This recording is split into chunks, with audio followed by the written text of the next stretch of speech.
Hello. Welcome to my channel. Enjoy the video. Just thinking about it made his heart race. The image of the woman, the one with unique beauty, lingered on the screen of his cell phone.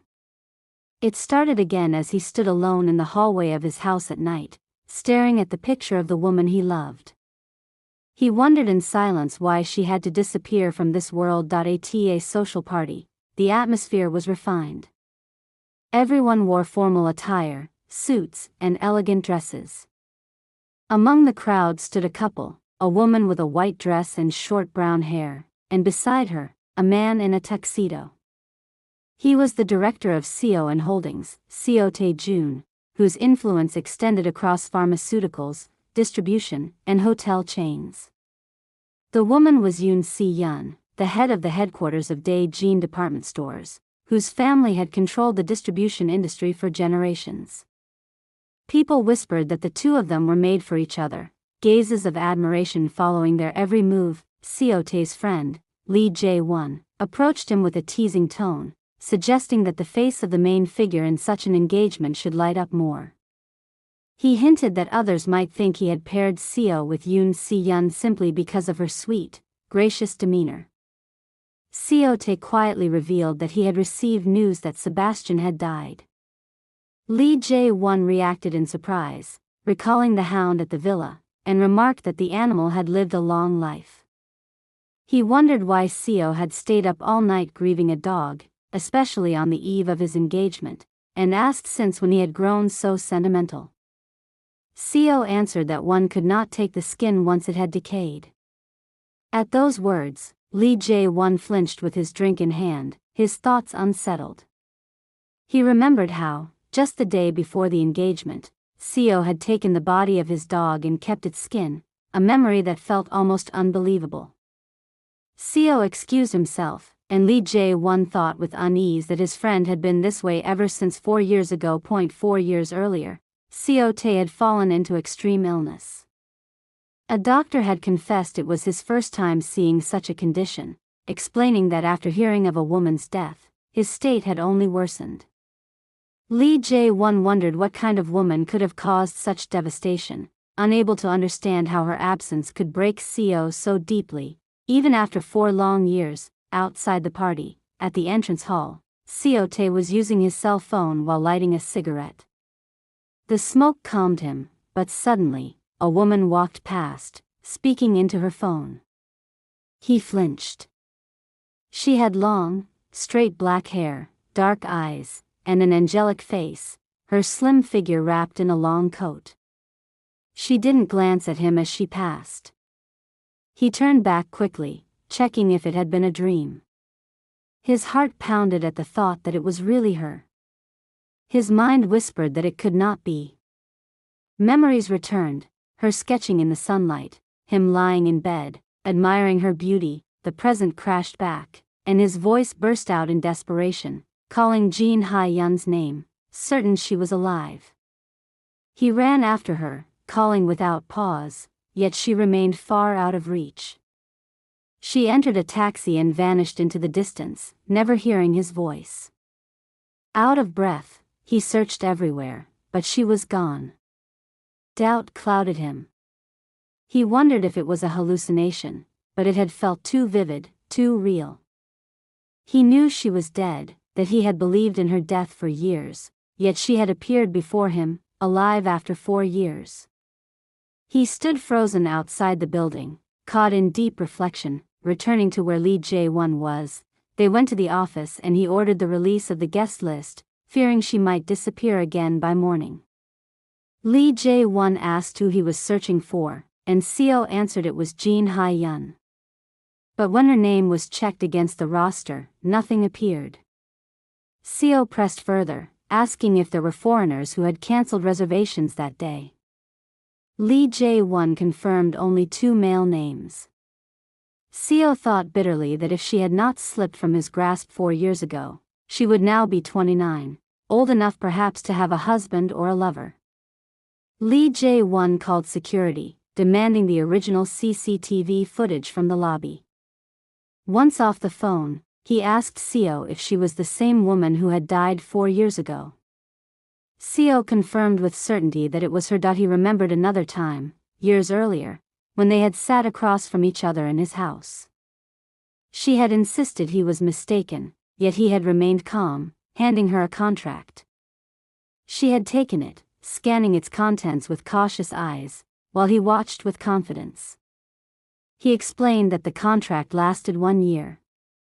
She replied that certain terms were missing, that 1 year was all she could offer, nothing beyond. He had accepted, urging her to move into his house instead, admitting that he wanted her there. She had questioned whether their arrangement was meant to be a relationship, claiming that to him, she was nothing more than a doll named Jin Hye-yeon. He had shown no sign of hurt, continuing with his plan, telling her she would be moving in once the house was ready. She had agreed to sign. He had then asked if she wanted anything, jewelry, designer items, a car, while holding a cigarette in his hand. She had stared at the smoke and confessed that she disliked the smell of cigarettes. Now, back in the present, he sat alone in his house at night, cigarette in hand, about to smoke. But the memory of her words returned, and he discarded it into the trash instead. The next day, Lee Jae Won arrived at Yoon Si-yeon's office, a painting wrapped under his arm and a smile across his face. As he moved to open the door, he bumped into a beautiful woman with black hair and eyes. She looked at him briefly, her gaze stunning and angelic. Heat rushed to his face, and he grew nervous in her presence. She thanked him softly as he stepped aside, and he watched her walk away, wondering who she was, convinced he had never seen her before. He suspected she might be an employee of the department. From inside the office, Yoon Si-yeon called his name, and he entered, presenting the gift. He revealed it as her engagement gift, sent by his mother. Her excitement showed as she realized it came from Seo's private collection. He teased that he would never trick her with such things. She was delighted, claiming that although the marriage was arranged, such a gift made it bearable. His eyes caught a sculpture on her desk, a man surrounded by flowers. She explained it was Apollo's heart, purchased during renovations of the VIP lounge. He commented on it but quickly returned to asking about the woman outside. Yoon explained that she was Roy Jean's assistant, teasing that she was his type. She warned him to give up, hinting at rumors of her relationship with Roy Jean. Lee Jae Won left shortly after, hiding his curiosity. That night, in Jin Hye-yeon's apartment, she lay sleeping when dreams of a man she had never met came to her. She awoke suddenly, shaken, whispering to herself that it had only been a dream. She admitted she could not recall a year of her life from 5 years ago. The man in her dreams unsettled her. She wanted to know who he was, yet feared that if she did, her world would collapse. She avoided sleep, throwing herself into work instead. She sorted files, typing emails into the night.by morning, with the sun casting light across her desk. She sat with tea at her side, continuing her work. A call from Roy Jean interrupted her. He asked if she had checked the plan he had attached to an email, reminding her of tasks to pass on to the department store. She ended the call, reflecting inwardly that she had returned to Korea in search of clues about her memory, but none had surfaced.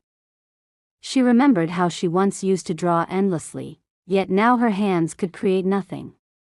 She stared at them in sadness. At Jin's office, Yoon Si-yeon met Seo Tae, proposing an agreement that might suit them both. He rejected it, calling it unfavorable. Lee Jae Won soon appeared, bringing food delivery. He playfully mentioned the famous dumpling shop Seo had once recommended. Yoon greeted him warmly, while Seo remained silent, upset. As they ate, Lee Jae Won silently wondered how such a couple could be engaged. To him, their relationship was purely business, not love. He thought bitterly about whether rejecting such a match made him abnormal. That he noticed Seo Tae splitting a dumpling in two and asked why. Seo replied simply that it was hot, his gaze fixed on it. Later, business talk shifted toward Roy Jean's exhibition. Seo brushed it aside, agreeing without interest. Yoon pressed for details, wondering why it had been Roy Jean, rather than Seo's exclusive gallery artists.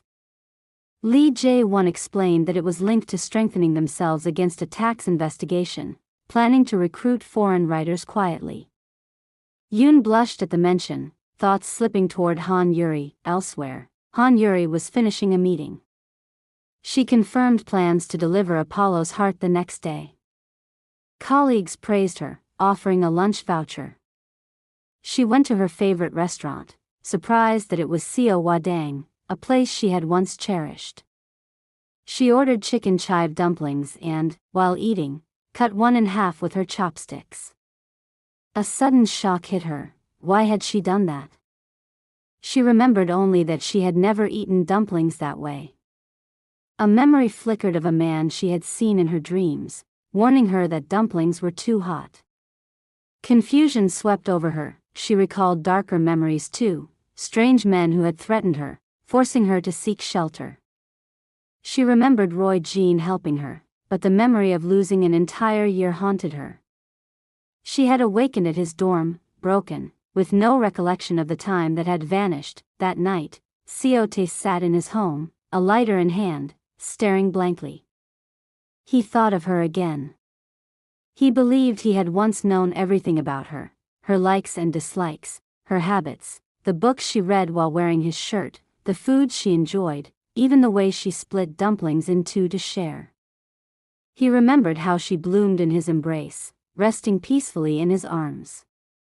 Yet now he questioned it all. He pressed the lighter hard, wondering where it had all gone wrong. 5 years ago, in their first encounter at Jinseong Hotel, she had been cleaning his room when he suddenly entered. He demanded to know what she was doing there, making her turn in surprise and freeze while organizing the bed.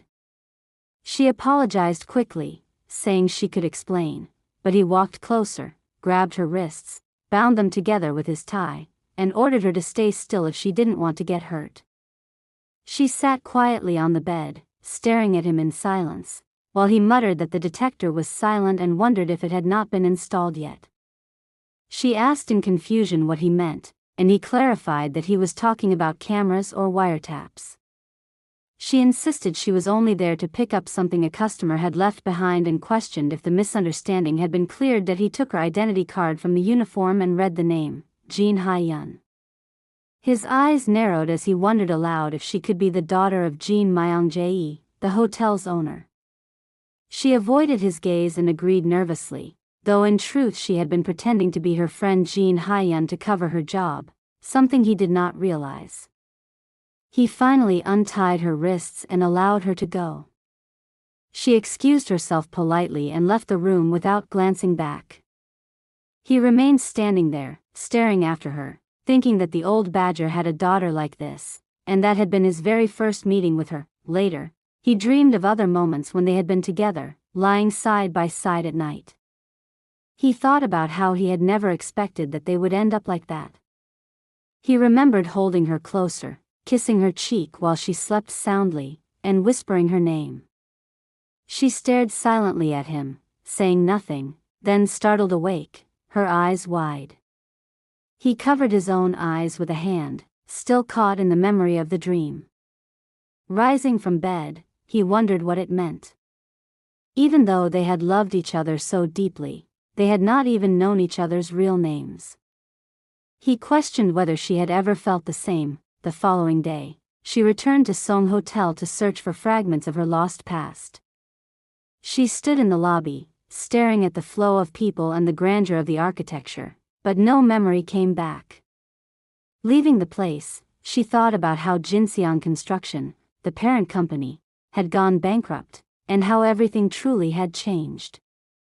After some time, she visited the house where her family had once lived. The nameplate was different, no longer the one she had known.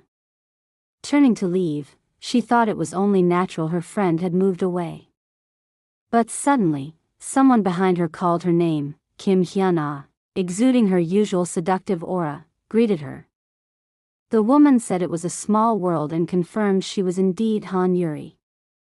Yuri recognized her as Chief Kim Hyun-ah. Kim noted that it had been a long time and remarked that she had known Yuri would stop by now that she had returned to Korea. She added that she had a store nearby and suggested they go talk. Yuri, unsettled, wondered to herself how Kim had known she was back in the country. At the store, they sat across from each other.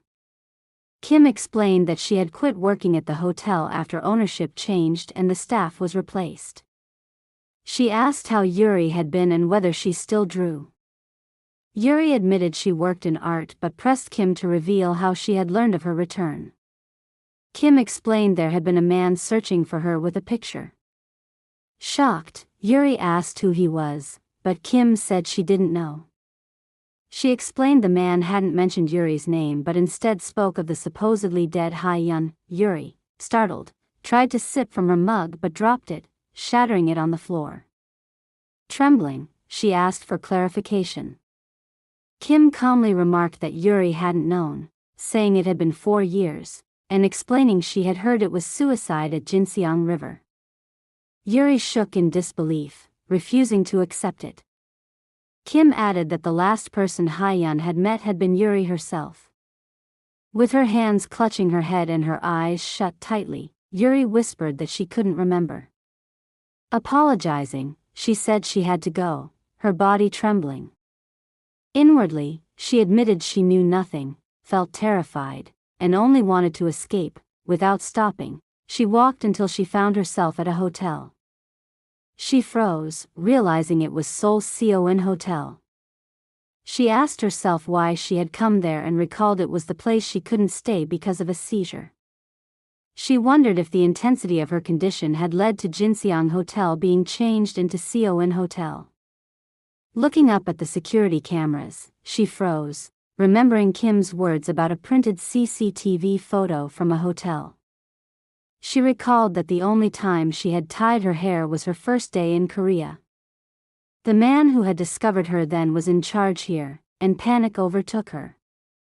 She told herself she had to escape, but her strength gave out and she collapsed. Someone rushed to her side, lifting her head and calling out her name. She opened her eyes slightly and saw a man with brown hair holding her. She asked weakly who he was, and he urged her to go to the infirmary first. After some time, she awoke in the infirmary, where Lee Jae Won, Seo Tae's friend, had saved her. He asked if she had calmed down, and she nodded, saying she had only felt dizzy and thanking him for helping her. She insisted she was fine and tried to leave, but he stopped her, asking if she didn't remember him. He pointed at himself and reminded her of their encounter when he had been holding a frame outside the department store manager's office. She recalled the moment, and he formally introduced himself as Lee Jae Won, handing her his business card. She accepted it. He explained that Yoon Si-yeon, the general manager, had introduced him to Roy Jean's work and mentioned that Yuri was his assistant. Yuri confirmed it. He told her he would like to hear more stories and admitted he was relieved she was feeling better, his friendly smile met by her gentle one. Meanwhile, at Seo Tae's office, the detective brought him information about the woman haunting his dreams. The detective revealed her true name was Han Yuri and noted that this explained her closeness with CEO Jin's daughter.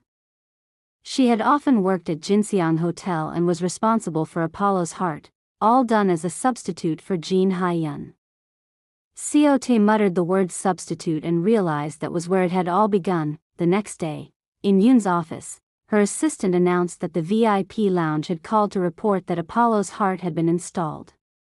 Yoon, excited, suggested they go see it immediately, though she mused about the gloomy weather and considered changing her mood.